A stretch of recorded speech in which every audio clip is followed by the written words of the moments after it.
You're watching someone about to lose everything they built, and they have no idea. Not because they're careless, not because they're foolish, but because the one person they trusted most is the one betraying them. And the only person who can stop it? Someone they'd never think to listen to. This isn't about corporate espionage or high-tech fraud. This is about something far more elegant and far more dangerous. A translator who realized that when you control the language, you control the deal.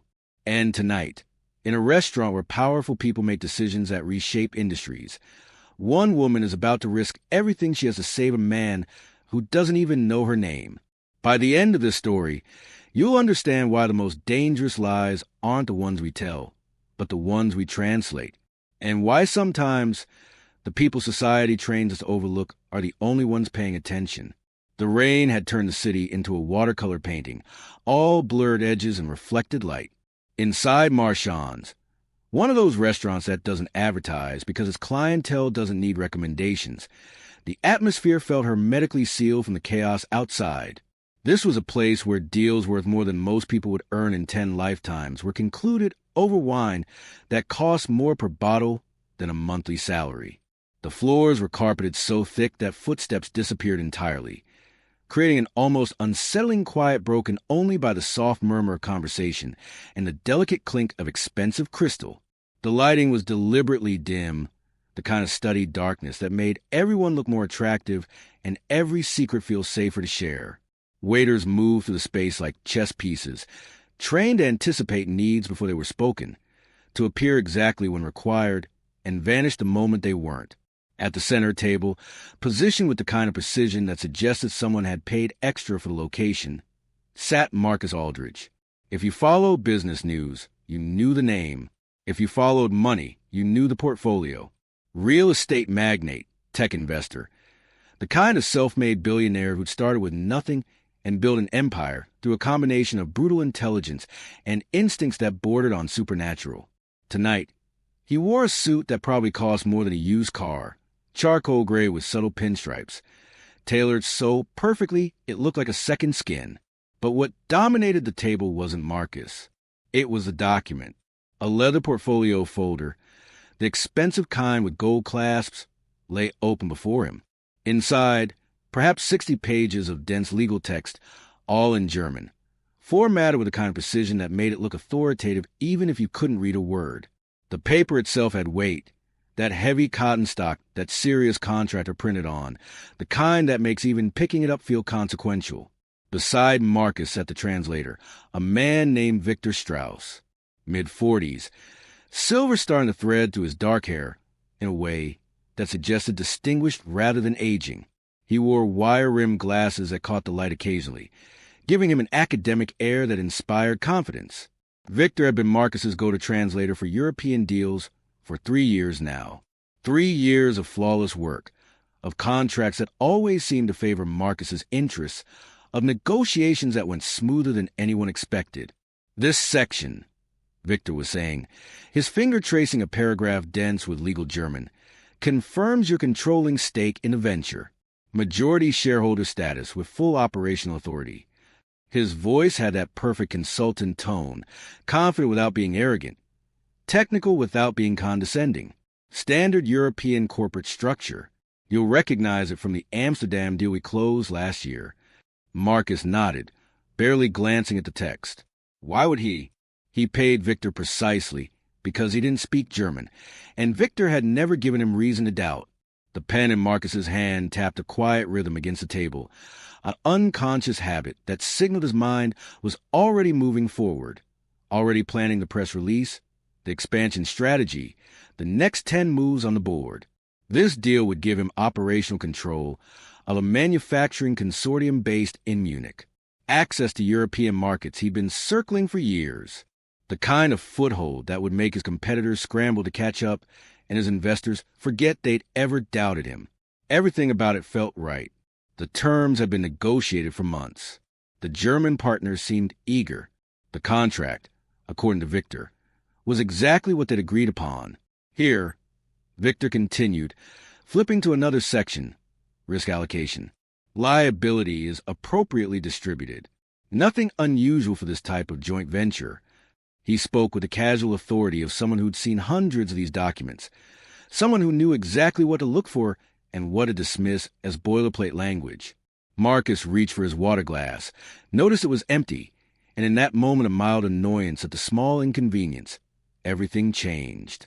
Elena Ruiz had been working at Marchand's for 14 months, not because it was her dream job, but because it paid better than most restaurants in the clientele, while demanding, usually tip well. She was 31, though the stress of the past few years had etched fine lines around her eyes that made her look older under certain light. Her dark hair was pulled back in the severe bun the restaurant required, her uniform immaculate, her expression trained into the pleasant neutrality that service work demanded. She'd served hundreds of tables in this room. Politicians who spoke carefully even when they thought no one was listening. Celebrities who looked smaller in person. Executives who treated waitstaff like ambulatory furniture. Elena had learned to be invisible in a way that good service required. Present enough to anticipate needs, but forgettable enough that conversations continued as if she weren't there. Tonight she was handling the West section, 6 tables, currently at about 70% capacity. Her feet ached in the regulation black shoes. Her lower back was starting to send those warning signals that meant she'd be feeling it tomorrow. But she moved with practiced efficiency, clearing plates, refilling glasses, timing her approaches to avoid interrupting crucial moments in conversations she was paid to pretend she didn't hear. When she approached Marcus's table with the water carafe, it was routine. She'd refilled his glass twice already that evening. Victor had barely touched his wine. She angled her approach from Marcus's left side, the way training dictated. Carafe held properly, attention on the glasses rather than the men. But as she reached for Marcus's glass, her eyes passed over the open contract. Just a glance, the kind of brief visual sweep that happens without conscious intention. And in that glance, she saw a word she recognized. Elena's parents had immigrated from Germany when she was 7. They'd spoken only German at home, determined that their daughter wouldn't lose a language, convinced that being bilingual would open doors for her. She'd grown up translating for them, navigating bureaucracies, reading official documents. And though she'd eventually pursued hospitality rather than anything that used those skills professionally, the language had never left her. It was her first language, the one she still thought in when she was tired or emotional. Legal German had a particular texture, formal, dense, structured in ways that made even simple concepts sound profound. She'd read enough contracts helping her parents with various documents over the years that she recognized the rhythm of it immediately. Liability clauses, transfer provisions, penalty structures. As Victor continued speaking, Elena's hand froze halfway to the water glass. Her brain was trying to reconcile 2 completely different streams of information. What Victor was saying in English and what she was reading in German. They didn't match. Not even close. She told herself she must be mistaken. The text was dense. The lighting wasn't great. She was tired. But she could see the clause number clearly now, bolded in the left margin. Paragraph 7, subsection 3. And Victor had just explained that paragraph as confirming Marcus's controlling stake. But that's not what the German said. Not remotely. The word Übertragung jumped out at her. Transfer. Full transfer.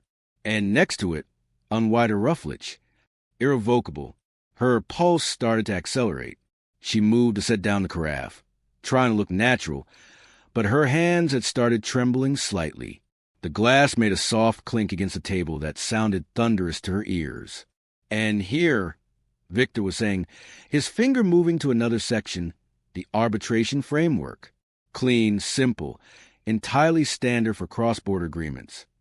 Elena's eyes followed his finger, then dropped to the actual text. The German word staring back at her was Verzicht. Waiver, not arbitration. Waiver of rights. Complete waiver of appeal rights. The legal language was brutally clear. Once signed, the signatory agreed to immediate and irrevocable transfer of operational control with no mechanism for dispute resolution. This wasn't a standard contract. This was a trap, a sophisticated, legally airtight trap that would strip Marcus of everything he thought he was gaining the moment his signature touched the paper. And Victor, the man Marcus trusted, The man Marcus had relied on for years was the one holding the door open.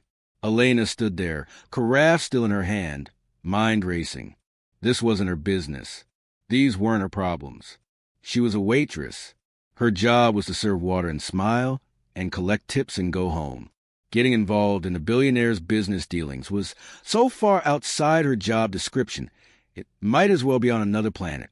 But she could see Marcus reaching for his pen, uncapping it, the gold nib catching the light. And she knew that in about 30 seconds, he was going to sign away everything. And Victor would walk out of here having committed what amounted to the perfect crime, translating theft into legitimacy right in front of everyone. Her mouth was dry. Her heart was hammering so hard she could feel it in her throat. Every professional instinct screamed at her to stay silent, to not risk her job, to not insert herself into a situation that could go wrong in a dozen different ways. But her mother's voice echoed in her head, something she said years ago in German. If you see injustice and say nothing, you become part of it. Sir, Elena said, and the word came out quieter than she'd intended, but it cut through the low murmur of the restaurant like a knife through silk. Both men looked up, surprise registering on their faces. Victor's expression shifted quickly to annoyance. Marcus's showed mostly confusion, tinged with irritation at the interruption. You didn't interrupt men like Marcus Aldridge. That was an understood rule of the universe. Yes, Marcus asked, his tone cool but not quite rude. He was giving her exactly 3 seconds to justify this breach of protocol. Elena's mind was screaming at her to apologize and back away. She could feel the manager's eyes on her from across the room, could sense the disapproval radiating from other tables where people had noticed the interruption. Her next paycheck flashed before her eyes. Her rent, her student loans. Every practical reason to stay silent. Please don't sign that, she said, and this time her voice was steadier, carrying the weight of certainty even if her hands were still trembling. Victor let out a short laugh, the kind designed to dismiss and diminish. I'm sorry, he said, looking at Marcus rather than Elena. She's clearly confused. Perhaps she misheard something. His tone was friendly but firm, the voice of a professional handling an uncomfortable interruption with grace. Elena shook her head, feeling something solid forming in her chest, something stronger than fear. I didn't mishear, she said, and now she was looking directly at Marcus, ignoring Victor entirely. That clause you just discussed? It doesn't say what he told you it says. The temperature in the room seemed to drop 10 degrees. Marcus's pen, which had been moving toward the signature line, stopped. His eyes narrowed, studying Elena's face with the intensity of someone who'd built a fortune by reading people, looking for the angle, the con, the reason someone would interrupt him with something this serious. You're saying, Marcus said slowly, each word deliberate, that my translator is lying to me. She's a waitress, Victor interjected, and there was an edge in his voice now, sharpness breaking to the polished consultant exterior. She probably picked up a few words and misunderstood the context. Legal translation is highly specialized. Elena knew she was at the cliff edge. Whatever she said next would either vindicate her or destroy her. She looked at the contract again, at the paragraph Victor had just translated, and she knew with absolute certainty what it said. That clause, she said, pointing carefully at the page without touching it, doesn't give you shared authority. It transfers complete operational control away from you. The moment you sign this, you lose decision-making power over your own investment. The silence that followed was profound. Other conversations in the restaurant continued, but at their table, everything had stopped. Marcus's expression was unreadable now, the practiced poker face of a man who negotiated deals worth billions. He looked at the contract, at Victor, at Elena, calculating something. And the penalty section, Elena continued, because she was already all in and there was no point holding back now. The one after it makes the transfer irreversible. No appeals, no buyback clauses. Once it's signed, it's done. Victor's face had gone from annoyed to pale. This is absurd, he said, but his voice had lost its smooth confidence. Marcus, we've worked together for 3 years. You know my reputation. Are you really going to listen to? Be quiet, Marcus said, and though he spoke softly, Victor stopped talking immediately. Marcus set his pen down, the small click of gold against which somehow seeming louder than it should. He was looking at Elena now with full attention, the way he probably looked at witnesses in depositions or executives during hostile takeovers. "You read German," he said. "Not a question." "Yes, sir," Elena replied, fluently. "It was my first language." "And you're telling me that this contract," he gestured at the document, "is not what Victor has been explaining to me." "I'm telling you that specific clause is the opposite of what he said it was. I can't speak to the entire document, but that section?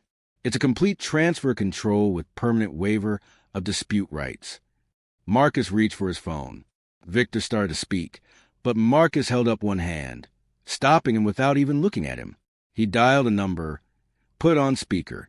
It rang 3 times before a woman's voice answered. "Marcus? It's almost 10 o'clock. "Rachel," Marcus said, "I need you to translate something for me. German to English. Now. I'm a contract attorney, not a translator. You speak German. Your mother was from Berlin. I've heard you on the phone with her. I need this now." His voice had that edge that meant this wasn't negotiable. A sigh came through the phone. "Send me a photo." Marcus took several pictures of the relevant pages, sent them through. Elena stood there, her legs starting to ache, her mind still reeling from what she'd just done. Victor sat rigid in his chair, his previous confidence completely evaporated.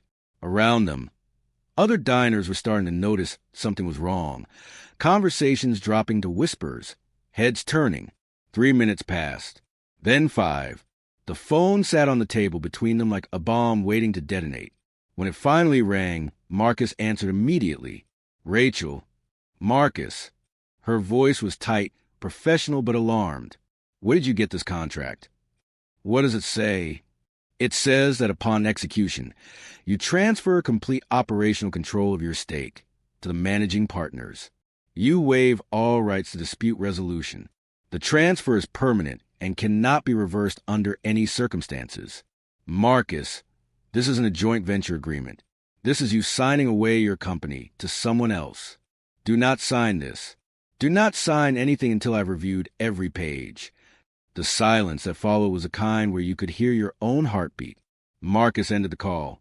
He looked at Victor with an expression that Elena couldn't quite read. Not anger. Exactly. Something colder. Disappointment mixed with calculation. "How long?" Marcus asked quietly. "Have you been doing this?" Victor said nothing. His hands were flat on the table, and Elena noticed they were shaking slightly. "How many contracts?" Marcus continued, his voice still soft, still controlled, which somehow made it more frightening. "How many deals did I think I was making that were actually something else?" Still nothing from Victor. Marcus picked up his phone again, sent a text. Less than a minute later, 2 men in dark suits appear at the edge of the dining area. Not restaurant security. Private security. The kind that didn't ask questions, just waited for instructions. "Escort Mr. Strauss out," Marcus said without looking at them, "and contact the firm. I want every contract he's touched in the last 3 years reviewed by independent translators. Tonight." As the security team moved toward Victor, he finally spoke. "Marcus, please, let me explain. The pressure, the debts, they offer me so much I never thought." "Out," Marcus said, and there was finality in that single word that made Victor close his mouth and stand. As he was led away, murmurs rippled to the restaurant, the kind of whispered speculation that would turn into gossip by tomorrow and news stories by the end of the week. Elena watched him go, feeling a strange mixture of vindication and sadness. She'd been right, but being right had just destroyed someone's career and possibly their life. The weight of that settled on her shoulders like a physical thing. "You," Marcus said, and it took Elena a second to realize he was talking to her. "Sit down." "Sir, I should really. That wasn't a request." His tone softened slightly. "Please, sit." Elena glanced around nervously. The manager was approaching, concern written all over his face, but Marcus waved him off with a gesture that made the man stop mid-stride and retreat. She carefully pulled out the chair Victor had vacated and sat, feeling completely out of place. Marcus was studying her with that same intense focus. "What's your name?" "Elena Ruiz." "Elena, you just saved me from making what might have been the biggest mistake of my career. The kind of mistake I wouldn't have discovered until it was too late to fix. The kind that would have ended up as a cautionary tale in business schools." He paused. "You could have said nothing. Most people would have. Why didn't you?" Elena thought about that, about all the reasons she should have stayed silent, about all the reasons she spoke up anyway. "I could have watched someone get hurt when I could stop it," she said simply. "Even if that person was a stranger, even if it wasn't my place." Something in Marcus's expression shifted, a kind of respect that felt different from the professional courtesy he probably showed most people. "Where did you learn to read legal German?" "My parents. They immigrated when I was young. I grew up translating for them. Forms, leases, medical documents. You learn to recognize the patterns." "And what are you doing serving water in a restaurant?" The question wasn't unkind, but it still stung. Elena felt herself bristle slightly. "Paying rent, paying loans. Immigration doesn't recognize foreign credentials, and starting over takes time and money I don't have." Marcus nodded slowly, processing that. "I'm going to give you a card," he said, reaching into his jacket. "I want you to come to my office tomorrow at 10 o'clock. Not for an interview, for a conversation. About what else you might notice when people think no one's paying attention." He slid a business card across the table. Heavy stock, embossed text. The kind of card that opened doors. Elena stared at it, her brain struggling to process what was happening. "Sir, I don't." "Marcus," he corrected. "And you don't have to decide anything tonight. Just show up tomorrow. If nothing else, I owe you a proper thank you that doesn't happen in a restaurant where you're supposed to be working." He stood, picked up the contract folder, and paused. "One more thing. You took a risk tonight that could have gone very badly for you. That takes a particular kind of courage. Don't lose that." Then he was gone, leaving Elena sitting at the table with a business card in her hand, and her entire world tilted on its axis. The manager appeared at her shoulder, looking simultaneously awed and confused.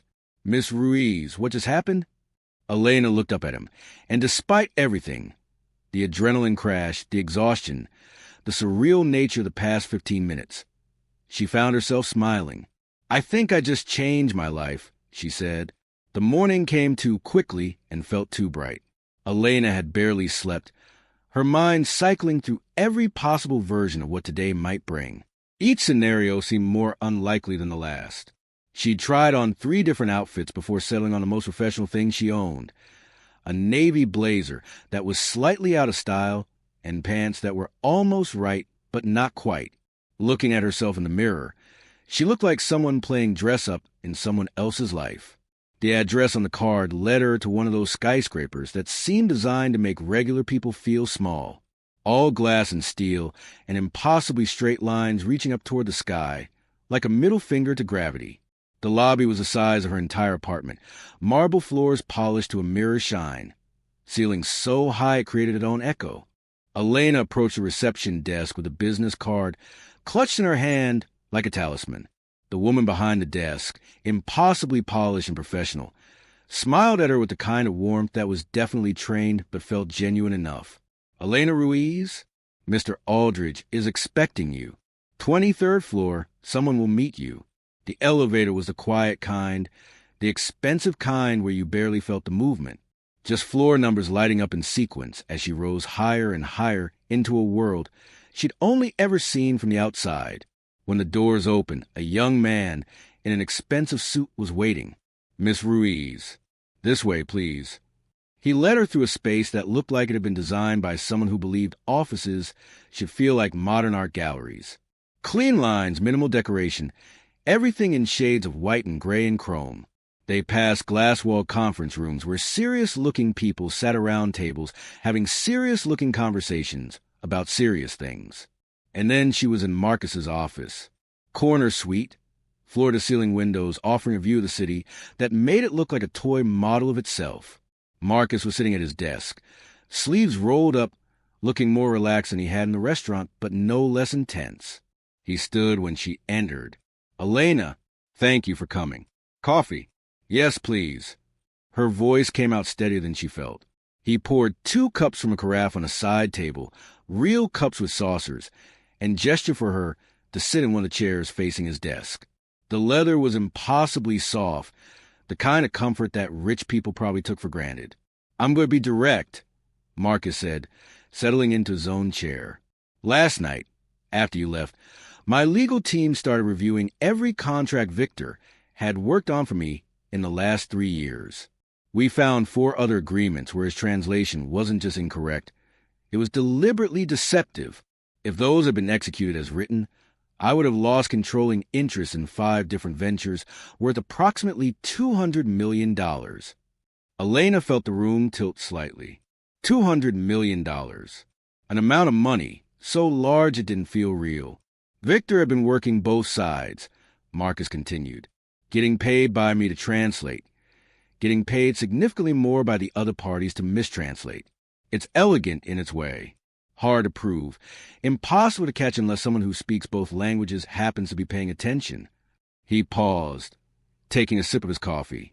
You stopped something that would have taken years to unwind, if it could be unwound at all, and you did it at personal risk with nothing to gain. I just did what seemed right, Elena said quietly. That's exactly my point. Marcus leaned forward slightly. I've spent 20 years building this company. I employ 4,000 people. I've developed a fairly sophisticated sense for reading people, for spotting angles and hidden agendas. And last night, I saw someone act on pure principle. No ulterior motive, no calculation, just a recognition that something wrong was happening, and it needed to be stopped. He set down his cup. That's incredibly rare, and it's incredibly valuable. Elena wasn't sure where this was going, but her heart was starting to beat faster. Mr. Aldridge. Marcus, I appreciate what you're saying, but I'm not qualified for whatever you're thinking. I have hospitality management training, not business experience. You have something more useful than business experience. You have the ability to notice what others miss and the courage to act on it. Everything else can be taught. He pulled out a folder from his desk drawer. This is a proposal. Not a job offer, at least not yet. A trial position. 6 months. You'd work with my compliance team, reviewing international contracts, attending meetings where multilingual negotiations happen, essentially being a human verification system. We provide training in corporate structure, legal frameworks, everything you need to formalize what you already understand intuitively. Elena stared at the folder like it might bite her. Why would you trust me with that? You don't know me. I know you risked your job to tell me the truth when staying silent would have been safer. I know you read legal German fluently enough to catch sophisticated deception on the fly. And I know you're smart enough to be skeptical right now, which honestly makes me trust you more. He pushed the folder across the desk. Look it over. Take a few days. Talk to an attorney if you want. I'll pay for it. But I'm serious about this. You have a gift for seeing what people are really saying behind what they're saying. That's worth more than a dozen MBAs. Elena opened the folder with trembling hands. The salary number on the first page made her breath catch.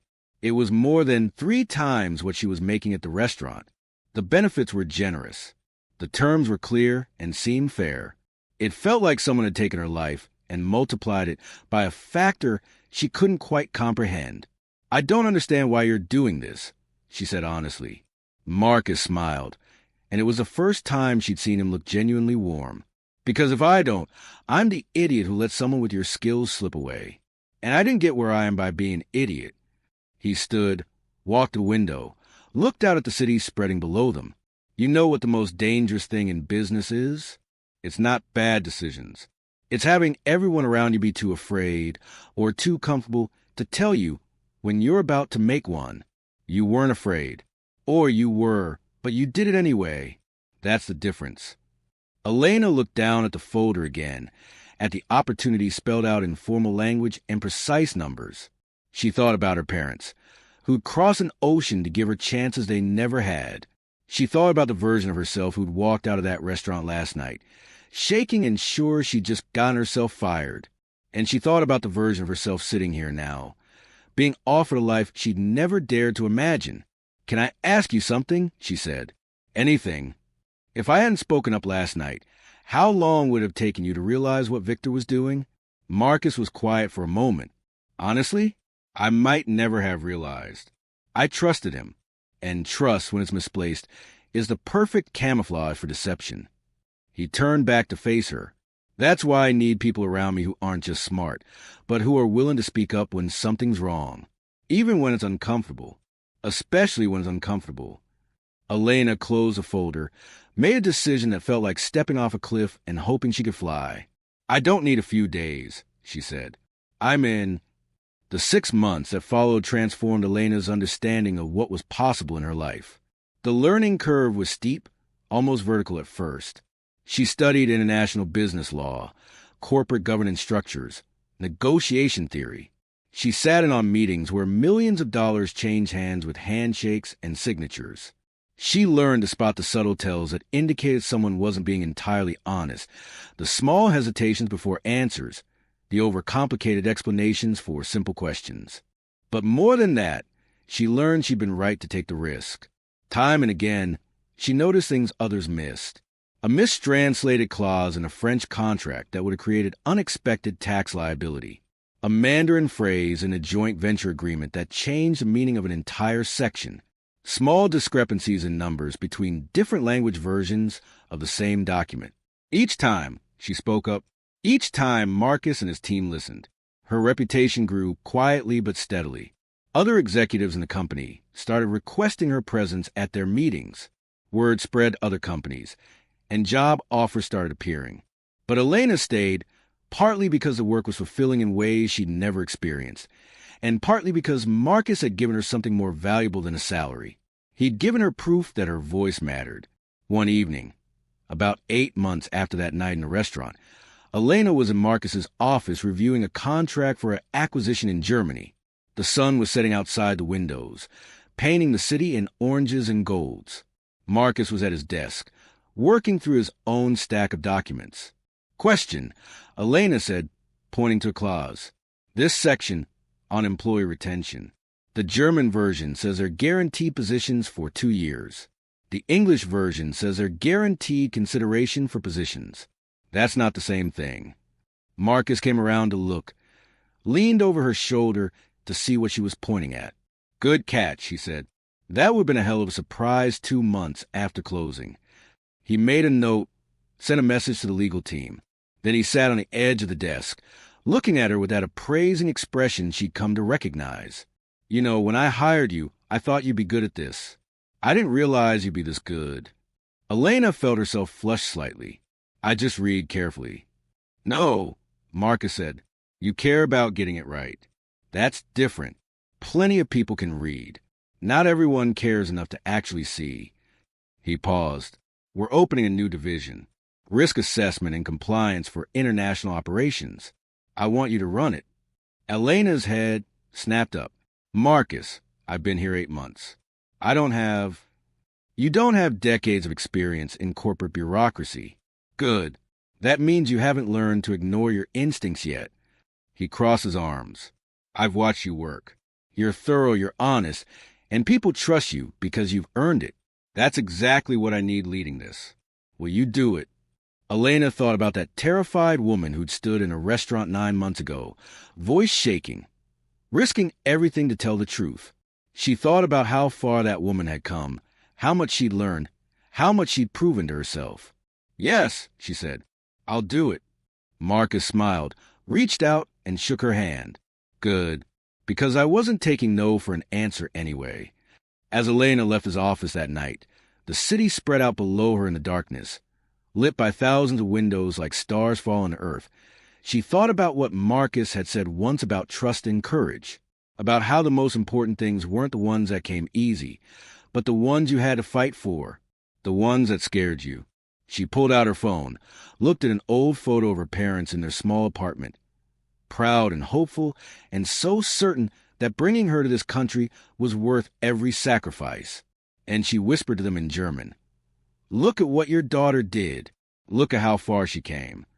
Somewhere in the city below, in restaurants and offices, in quiet rooms where deals were being made. Translators were speaking and people were trusting, and words were being shaped into truth or twisted into lies. It would always be that way. Language would always be power, and power would always tempt corruption. But now, in at least one company, in at least one place, someone was paying attention. Someone who remembered what it felt like to be invisible, and who understood that the most important voices were often the ones people weren't listening to. Elena Ruiz had stopped being invisible, and in doing so, she'd proven that courage wasn't the absence of fear. It was speaking up in spite of it. It was trusting yourself when no one else had any reason to. It was recognizing that sometimes the right thing to do was also the hardest thing to do, and doing it anyway. The city lights flickered below her, 1,000 stories unfolding in the darkness. But this story, her story, was one about truth cutting through deception, about a voice that refused to stay silent, about the moment when someone ordinary did something extraordinary, not because they had to, but because they could, and that, in the end, was the only reason that mattered.